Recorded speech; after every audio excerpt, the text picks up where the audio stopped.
Hello friends, good morning. कैसे हो प्यारे विद्यार्थियों। आज जो लेसन नंबर 4 है, औद्योगिकरण का युग। अपन जो हिस्ट्री का जो टॉपिक पढ़ रहे हैं क्लास 10th में, उसका चौथा वीडियो है और तीनों वीडियो चैनल पे अपलोड हैं, आप वहाँ से देख सकते हैं। और प्लेलिस्ट भी आपको डिस्क्रिप्शन बॉक्स में उपलब्ध करा दी जाएगी। साथियों, जो हमने सीरीज़ शुरू की है वो आपके परिणाम उन्नयन के लिए बेहतर परिणाम मिल सकें, उनके मद्देनज़र रखते हुए हमने ये कार्यक्रम शुरू किया है। तो आज हम चैप्टर नंबर 4 का अध्ययन करेंगे। और चैनल पर नए चैनल को सब्सक्राइब कर ले और लाइक करें, वीडियो को शेयर करें। पहला प्रश्न है, स्टेपलर कौन थे? स्टेपलर कौन थे? ऐसे व्यक्ति जो रेशों के हिसाब से उनको स्टेपल करता है या छांटता है। ऐसे व्यक्ति या ऐसा का एम्प्लॉई, कार्मिक जो उनके उस टाइम में जो उनके हिसाब को रखता था या उनके रेशों का हिसाब करता था, जो सिल्क रूट चला था, पिछले वीडियो में अपने पढ़ा था, जो कपास का उद्योग चरम सीमा के ऊपर था।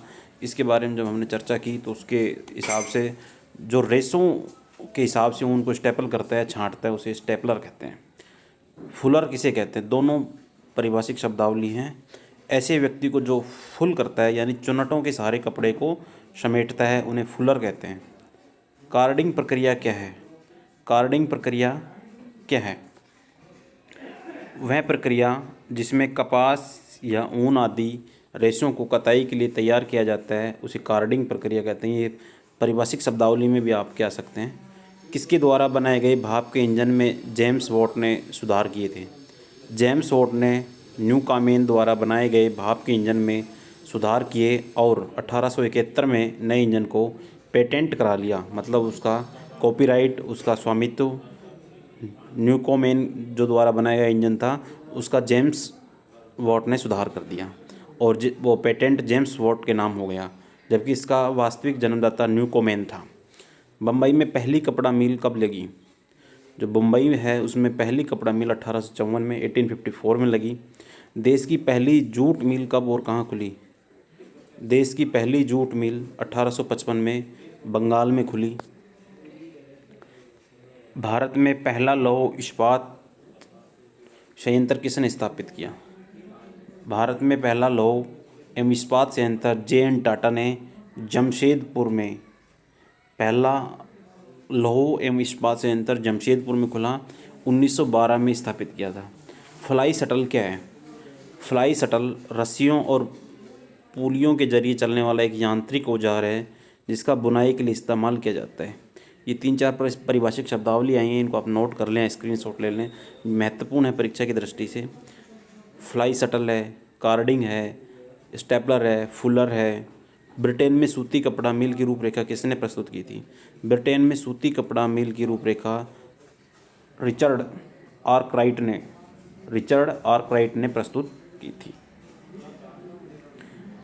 आगे प्रश्न है, आदि औद्योगिकरण अथवा पूर्व औद्योगिकरण किसे कहते हैं? दरअसल इंग्लैंड और यूरोप में फैक्ट्रियों की स्थापना से पहले ही अंतर्राष्ट्रीय बाजार के लिए बड़े पैमानों पर औद्योगिक उत्पादन होने लगा था। यह उत्पादन फैक्ट्रियों में नहीं होता था बल्कि घरों में हाथ से निर्मित होता था। बहुत सारे इतिहासकार औद्योगिकरण के इस चरण को आदि औद्योगिकरण अथवा पूर्व औद्योगिकरण का नाम देते हैं।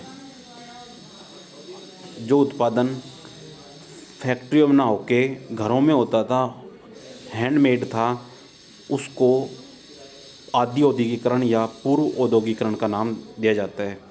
गिल्ड्स क्या थे? गिल्ड्स उत्पादकों के संगठन होते हैं। गिल्ड्स से जुड़े उत्पादक कारीगरों को प्रशिक्षण देते हैं, उत्पादकों पर नियंत्रण रखते हैं, प्रतिस्पर्धा कंपटीशन और मूल्य तय करते हैं तथा व्यवसाय में नए लोगों को आने से रोकते हैं। गिल्ड्स। जेम्स हरग्रीव्ज द्वारा बनाई गई मशीन स्पिनिंग जेनी पर टिप्पणी कीजिए। स्पिनिंग जेनी क्या थी? उसका निर्माण जेम्स हरग्रीव्ज ने किया। जेम्स हरग्रीव्ज 1764 में बनाई गई स्पिनिंग जेनी मशीन ने कताई की प्रक्रिया तेज कर दी और मजदूरों की मांग घटा दी। एक ही पहिया घुमाने वाला एक मजदूर बहुत सारी तकलियों को घुमा देता था और एक साथ कई धागे बनने लगे थे। उससे क्या है कि जो स्पिनिंग जेनी मशीन थी उसे जो मज़दूर थे उनकी मांग बिल्कुल कम हो गई थी और बेरोज़गारी फैल गई थी। और गुमास्ता किन्हें कहा जाता था? गुमास्ता, अगला जो प्रश्न है, ईस्ट इंडिया कंपनी ने बुनकरों पर निगरानी रखने, माल इकट्ठा करने और कपड़ों की गुणवत्ता जांचने के लिए वेतनभोगी कर्मचारी तैनात कर दिए जिन्हें गुमास्ता कहा जाता था। गुमास्ता कौन थे? वेतनभोगी। उन्होंने एक संगठन ने एक पैनल तैयार किया, उसमें कर्मचारियों को लगाया, उनको वेतन देने लगे। और वो ईस्ट इंडिया जो कंपनी था उन्होंने क्या किया कि जो कपड़े का निर्माण करते हैं, माल को इकट्ठा करते हैं, जो कच्चा माल आता है और कपड़ों की जो क्वालिटी को चेक करते हैं, इनके सबको जांच करने के लिए एक पैनल तैयार किया और उसमें वेतनभोगी कर्मचारी को तैनात कर दिया। और वो जो कर्मचारी थे वो गुमास्ता कहलाते थे। जोबर कौन होता था? जोबर कौन होता था? उद्योगपति नए मजदूरों की भर्ती के लिए प्राय एक जोबर रखते थे। यह जोबर कोई पुराना और विश्वस्त कर्मचारी होता था। वह अपने गांव से लोगों को लाता था, उन्हें काम का भरोसा देता था और मुसीबत में पैसे से मदद करता था। जोबर को अलग अलग इलाकों में सरदार या मिस्त्री भी कहते थे। जोबर को मिस्त्री भी कहा जाता है, सरदार भी कहा जाता है। वो अपने मिलने वाले या अपने गांव के आस पड़ोस के लोगों को कंपनी या फैक्ट्रियों में या इकाइयों में वहाँ ले जाता था, उनको काम दिलाता था और उनकी पैसे में मदद करता था। और वो जो जोबर होता था वो संगठन से, ईस्ट इंडिया कंपनी से मिला हुआ था, उसको लोगों को से देनदारी रखता था, इसलिए उसको नाम जोबर था। और उसको मिस्त्री भी कहते हैं, सरदार भी कहते हैं। अगला है, मैनचेस्टर के उद्योगपतियों ने कपड़े के बंडलों पर किस प्रकार के लेबल लगाए? मैनचेस्टर के उद्योगपतियों ने कपड़े के बंडलों पर इस प्रकार के लेबल लगाए कि उन पर भारतीय देवी देवताओं की तस्वीरें प्राय होती थी। देवी देवताओं की तस्वीर के बहाने वे यह दिखाने की कोशिश करते थे कि ईश्वर भी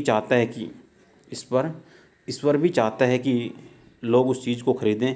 कृष्ण या सरस्वती की तस्वीरों का यह फ़ायदा होता था कि विदेशों में बनी चीज़ भी भारतीयों को जानी पहचानी लगती थी। ईस्ट इंडिया कंपनी ने क्या किया कि जो पैकेट बंडल बनते थे कपड़ों के, उनके ऊपर देवी देवताओं की फ़ोटो या किसी धार्मिक विभूति की या महान हस्ती की फ़ोटो लगा दिया करते थे। और लोग इस भ्रम में रहें कि ये चीज़, ये वस्तु ये भारत में ही बनी है और इसका निर्माण भारत में ही किया गया है।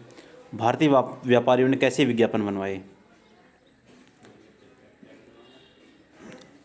भारतीय व्यापारियों ने ऐसे विज्ञापन बनवाए कि उनमें राष्ट्रवादी संदेश साफ दिखाई देते थे। इनका यह मानना था कि अगर आप राष्ट्र की परवाह करते हैं तो उन चीज़ों को खरीदिए जिन्होंने भारतीयों ने बनाया है। विज्ञापन स्वदेशी के राष्ट्रवादी संदेश के वाहक बन गए थे। अगला जो प्रश्न है, ब्रिटेन की महिला कामगारों ने स्पिनिंग जेनी मशीन पर हमले क्यों किए?